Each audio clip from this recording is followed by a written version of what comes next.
December నెలలో proceeding ఇచ్చారు. So కొన్ని బిజీ షెడ్యూల్స్ ఉండడం వలన సర్దుబాటు అవుతుందిలే అనేటువంటి ఉద్దేశంలో మేము దీన్ని రాలేకపోయాం. మళ్ళీ రీసెంట్గా రిజిస్టర్స్లో సిరా పడడం అనేటువంటిది దాని గురించి, తర్వాత ఇక్కడ ఉన్నటువంటి ప్రిన్సిపాల్ గారు మరియు సంబంధిత ఉపాధ్యాయ బృందం కూడా వాళ్ళ హక్కు కన్నా ఎక్కువ లీవ్స్ కూడా వాళ్ళకి రావాల్సిన లీవ్స్ కన్నా ఎక్కువగా తీసుకుంటున్నారు అనేటువంటి అభియోగం కూడా రావడం జరిగింది. దాంతోపాటుగా ఇక్కడ మేడం గారిపైన ప్రిన్సిపాల్ గారిపైన గతంలో ప్రతి విద్యార్థి నుండి కొంతమంది విద్యార్థుల నుండి 1500 రూపాయల చొప్పున కొన్ని టీషర్ట్స్ కోసము వసూలు చేశారని అన్నారు. దాని గురించి కూడా విచారణ జరపాలని రావడం జరిగింది.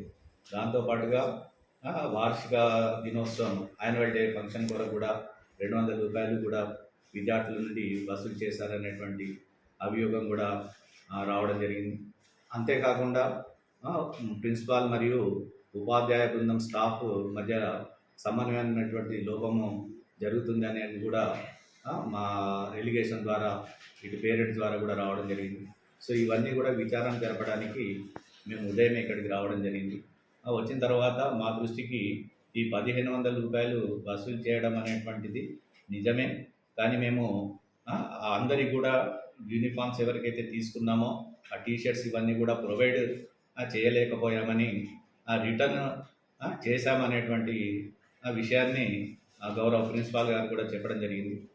దీంతోపాటు ఒకరికి ఎవరికైతే పెండింగ్ ఉందో వెన్నెల అనేటువంటి విద్యార్థికి ఆమె అందుబాటులో లేకపోవడం వలన అది ఒకటే పెండింగ్ ఉందని చెప్పేసి ఆమె కూడా ఆ అమౌంట్ రిటర్న్ చేస్తామని కూడా ప్రిన్సిపాల్ గారు చెప్పడం జరిగింది.